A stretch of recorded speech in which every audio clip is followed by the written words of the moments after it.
Bem-vindo a mais um Olho Clínico, plantão médico. Nem todo problema urológico é questão da idade.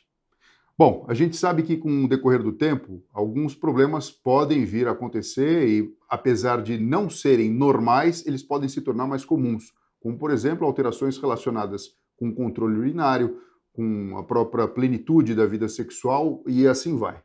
Mas para falar mais sobre isso, a gente está recebendo um super especialista aqui, um xará que é um amigo pessoal, Dr. Fernando Almeida. Ele é urologista, ele é chefe da disciplina de urologia na Escola Paulista de Medicina, é pós-doutor e professor livre-docente na Escola Paulista de Medicina.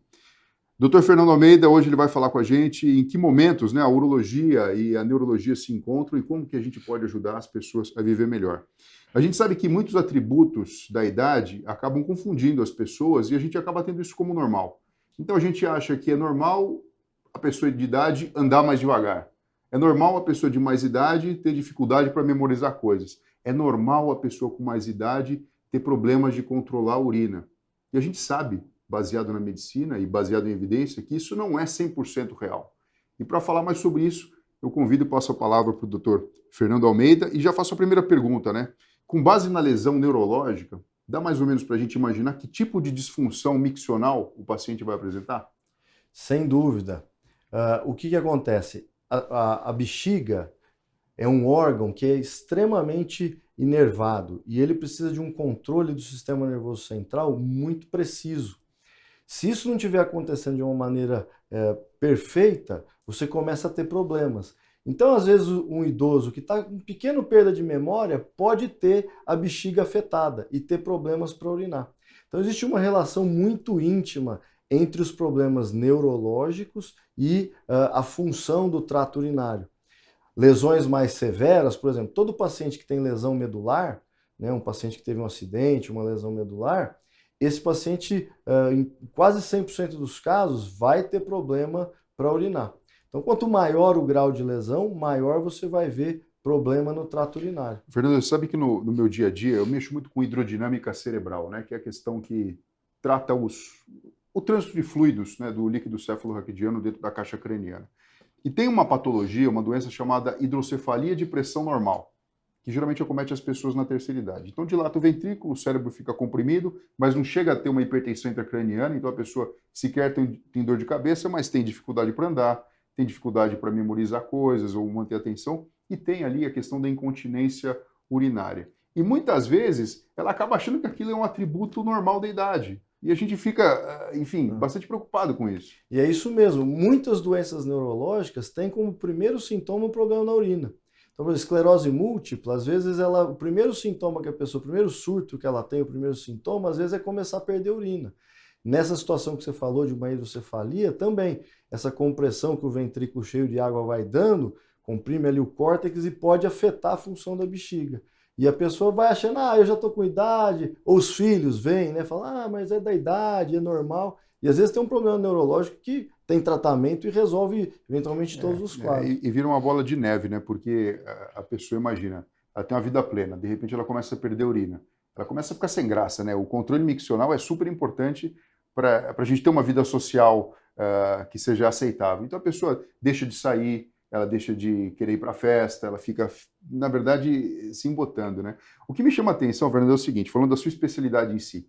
Bom, as mulheres, quando têm a menstruação, né, a primeira menstruação, é natural elas marcarem uma consulta com um ginecologista, né? E ali já tem um primeiro contato com a especialidade e assim vai. Mas quando a gente pega o público masculino, isso não é uma coisa muito comum, apesar de saber que, obviamente, faz todo sentido para a saúde a curto, médio e longo prazo. O que você diria, assim, para a gente que está assistindo, né? Quando que, na verdade, o homem deveria procurar o urologista? Então, isso é muito interessante esse ponto, né? Porque o homem é meio desleixado com a saúde quando comparado com a mulher. A mulher cuida muito mais da saúde, ela se preocupa muito mais com isso. E ela, na hora aquela primeira menstruação, a mãe já é preocupada em levar no ginecologista. E o homem não, ele acha que ele só tem que ir no urologista depois que faz 50 anos de idade. Porque tem muita campanha aí e por causa da prevalência do câncer de próstata. Mas o que a gente recomenda é que o homem enxergue o urologista como o médico dele. Então, o urologista é o médico que vai ajudar o homem a cuidar em todas as fases de vida. Então, o que eu costumo dizer para os pacientes e para os amigos que me perguntam é que leve o seu filho logo que ele começa a adolescência, primeiro momento que deve levar no urologista. Existem algumas situações que acontecem que o urologista pode ajudar. Uma delas, como exemplo, é uma doença que chama varicocele, que são veias dilatadas ao redor do testículo. Essa varicocele, a consequência dela em um grupo de pacientes é causar infertilidade. E aí ele só vai descobrir isso o dia que ele tentar ter filho. E é uma doença que, se você diagnostica no começo e trata, você previne a infertilidade.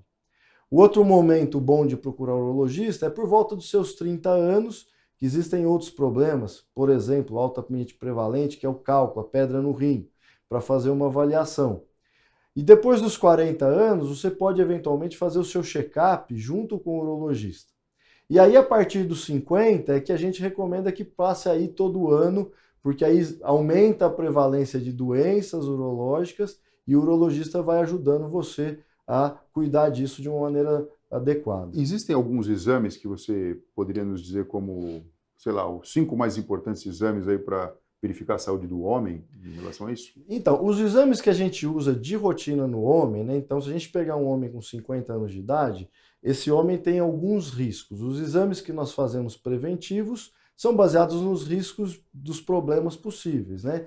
Então, a gente vai usar o PSA, que é um exame de sangue que nos diz se tem chance de ter câncer de próstata. O outro exame, que é um exame clínico que a gente faz, é o toque retal, que aí a gente vai ver também se tem algum caroço, algum nódulo na próstata. A gente faz sempre um ultrassom do rim, para verificar, porque existe chance de surgimento de câncer no rim, pedra no rim. O exame de ultrassom também da próstata, que nos permite ver o tamanho da próstata e a conformação desse órgão. Então, com esses exames, e o último exame, né, que seria o quinto exame, é o exame de urina, que nos permite ver se existe sangue na urina ou alguma alteração na urina que nos possa ajudar a diagnosticar algum problema urológico. Agora sim, isso a gente está falando em relação ao homem, né? Então já ficou nítido que, primeiro, não é normal ter problema miccional, mesmo com o avançar da idade.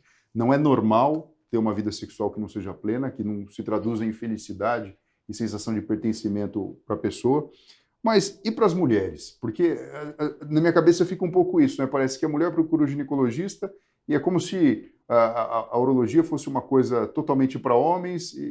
Como é que fica isso? Essa confusão, e aqui no Brasil isso é muito forte, né? Nos Estados Unidos eu fiquei lá no ano de 2000 e lá já se conhecia bastante que a mulher também precisa do urologista, porque o urologista não trata só doenças genitais, né? Então, a parte genital masculina, obviamente, é o urologista, mas tudo relativo a bexiga e rim é com o urologista também. A mulher tem pedra no rim, a mulher tem câncer de rim, a mulher tem câncer de bexiga. E uma outra coisa que a mulher tem com uma frequência grande é a incontinência urinária, perda de xixi. Você já comentou aí no começo. E o urologista também ajuda a tratar isso aí. Então, quer dizer, tem que marcar uma consulta e precisa procurar o especialista. É um caminho que existe. Olha, vou falar de um tema um pouquinho mais próximo do que a população acaba entendendo o papel da urologia, mas aqui a gente já falou de coisas extremamente sérias, né? Tratamento de câncer, tratamento da nefrolitíase, de pedra no rim e assim vai. Mas vamos lá, falta de ereção ou até mesmo escape de urina, tem cura? Tem cura tanto uma quanto a outra. O problema de ereção é um problema que hoje a gente conversa com os pacientes e diz, olha, o homem hoje consegue manter atividade sexual até o final da vida se ele tiver desejo assim, né? Então, tem tratamento e os tratamentos hoje são muito eficientes. E a incontinência urinária da mulher também. E você comentou, e é importante, o impacto que isso tem na qualidade de vida, né? Tanto a parte sexual quanto a perda de urina. E a gente chama a incontinência urinária do câncer social. Ele destrói a qualidade de vida, mexe com a autoestima, com a autoimagem, e a mulher fica abatida e deixa de se cuidar, às vezes, porque perde urina. Bom, vamos fazer o seguinte, vamos começar a falar então dessa questão da incontinência, da perda de urina, né? Primeiro, tem alguma dica simples, assim, alguma orientação que você pudesse passar de como o homem pode perceber alguma alteração na urina, sei lá, no jato, na dificuldade para urinar, na dor, que demonstre que nitidamente ele precisa procurar ajuda? Então, o homem, com o passar da idade, ele tem, a partir dos 40 anos, a próstata, que é uma glândula que fica abaixo da bexiga e em volta do canal da urina. Fica assim. Depois dos 40 anos, todo homem tem um crescimento dessa glândula. Isso é normal. Isso é normal porque todos vão ter. Então a gente chama de uma alteração. Só que uns têm um crescimento maior e outros menor. Então essa próstata crescendo, ela vai apertando o canal da urina. E com isso, a pessoa começa a notar que o jato de urina não tem a pressão que tinha quando ele era mais novo. Só que isso é uma alteração lenta e progressiva. E a pessoa não dá muita bola. É igual cabelo branco, né? Quando a gente tem cabelo branco, a gente olha no espelho e acha que sempre teve o cabelo branco. Pois isso aí está acontecendo com a minha barba, Fernando. Aí você olha, sempre foi assim. Você pega uma foto de 10 anos atrás e fala, nossa, era pretinha a minha barba. E é mais ou menos igual. Então, se você tivesse como fazer uma foto de como você urinava 10, 15 anos atrás, nossa, está muito ruim. Então, isso é o primeiro sintoma. E aí vai se somando essas coisas.